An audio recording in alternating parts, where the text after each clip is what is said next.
അപ്പൊ ഗുരുതരമായ ഒരു വിഷയമാണ് ഇന്ന് മാത്യു കുഴൽനാടൻ പുറത്തുവിട്ടിരിക്കുന്നത്. മന്ത്രി കൃഷ്ണൻകുട്ടിയുടെ ഒരു സംഭാഷണമാണ് പുറത്തു വന്നിരിക്കുന്നത്.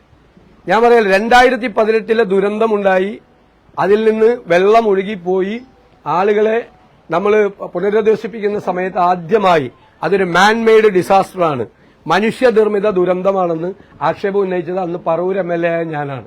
ഇന്ന് അതിനെ അടിവരയിട്ടുകൊണ്ടാണ് മന്ത്രി തന്നെ പറയാണ്, മന്ത്രി അന്നത്തെ ഇറിഗേഷൻ വകുപ്പ് മന്ത്രിയായ മാത്യു ടി തോമസിന് ഇതിന്റെ അകത്ത് നിർണായകമായ പങ്കുണ്ട്, പലരെയും സഹായിക്കാൻ വേണ്ടിയിട്ടാണ് ചെയ്തതെന്നുള്ള ഗുരുതരമായ ഒരു ആരോപണം ഈ മന്ത്രി തന്നെ പറയുന്നതാണ് ടെലിഫോൺ സംഭാഷണം പുറത്തു വന്നിരിക്കുന്നത്.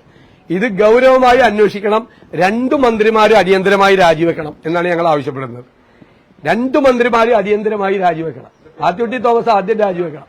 രണ്ടുപേരും രാജിവെക്കണം. 2018 നടന്ന എത്ര പേരാണ് മരിച്ചത്, എത്ര പേരാണ് ദുരിതത്തിലായത്, എത്ര പേരുടെ വെള്ളം കയറിയത്, എന്തെല്ലാം നശിച്ചു, എത്രയോ. കേരളത്തിൽ ഏറ്റവും കൂടുതൽ ദുരന്തമുണ്ടായ ഒരു നിയോജകമണ്ഡലത്തിൽ ഒന്നാണ് എന്റെ പറവൂർ. ഇതിനൊക്കെ ആര് കണക്ക് പറയും?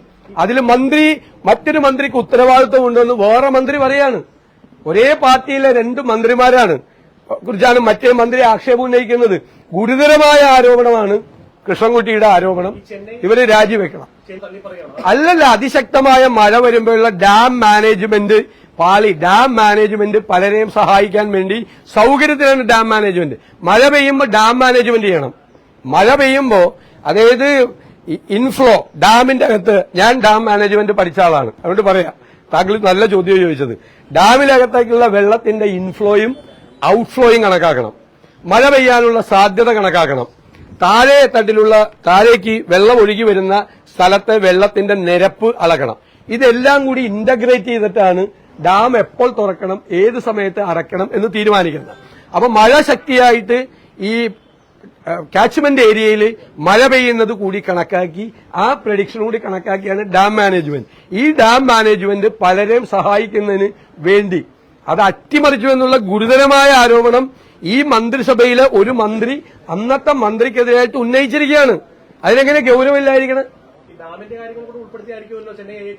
അല്ലല്ല, ഇത് ഇവര് പറഞ്ഞതാണ്, കൃത്യമായിട്ട് പറഞ്ഞതാണ്. ഒരു മന്ത്രിയാണ് ആരോപണം ഉന്നയിക്കുന്നത്. നിങ്ങള് CPMന്റെ മാധ്യമങ്ങളിൽ നിന്ന് വന്നിട്ട് ഈ പിണറായി വിജയന്റെ മന്ത്രിസഭയിൽ മന്ത്രിയായിരിക്കുന്ന കൃഷ്ണൻകുട്ടിയെ നിങ്ങൾ തള്ളിപ്പറയാണ്. ഞാൻ കൃഷ്ണൻകുട്ടി പറഞ്ഞ കാര്യമാണ് പറയുന്നത്. ഞങ്ങൾ പറഞ്ഞ അതേ കാര്യമാണ് കൃഷ്ണൻകുട്ടി പറയുന്നത്.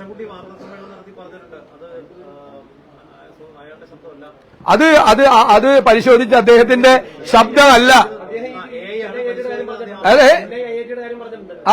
അല്ലല്ല, കൃഷ്ണൻകുട്ടി പറഞ്ഞാണുള്ളത്. ഈ കാര്യം കൃഷ്ണൻകുട്ടി പറഞ്ഞതല്ല എന്ന് തെളിയിക്കണ്ടേ? ഇത് ഉണ്ടാക്കിയതാണ് കൃഷ്ണൻകുട്ടിയുടെ. ഞാനിത് നേരത്തെ കേട്ടാണ്, പക്ഷെ ഇതെന്നെ കേൾപ്പിച്ച ആളെ എനിക്ക് തന്നില്ല ശബ്ദരേഖ. ഞാൻ നേരത്തെ കേട്ട ആളാണ്.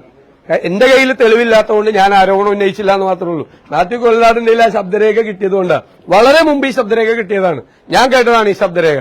പക്ഷെ ശബ്ദരേഖ സൂക്ഷിച്ചു വെച്ചാൽ എന്റെ കയ്യിൽ തന്നില്ല. ഞാൻ കേട്ടാണ് ശബ്ദരേഖ മുഴുവൻ. ഞാൻ അതുകൊണ്ട് ഇപ്പൊ കേട്ടില്ലല്ലോ, നേരത്തെ മുഴുവൻ കേട്ടാണ് ശബ്ദരേഖ. ഇത് കൃഷ്ണൻകുട്ടിയുടെ ശബ്ദമല്ലെന്ന് ഞാൻ വെല്ലുവിളിക്കുന്നത്. അതുകൊണ്ടാണ് ഞാൻ പറഞ്ഞത്, നുണ പറഞ്ഞ കൃഷ്ണൻകുട്ടിയും ആരോപണ വിധേയനായ മാത്യു ടി തോമസും അത് പറയണം. മാത്യു ടി തോമസ് ഇപ്പൊ മന്ത്രിയല്ല, പക്ഷെ അദ്ദേഹം ഉത്തരവാദിയാണെന്ന് അദ്ദേഹത്തിന്റെ പാർട്ടിയിൽപ്പെട്ട എന്ത് LDF ആണ്.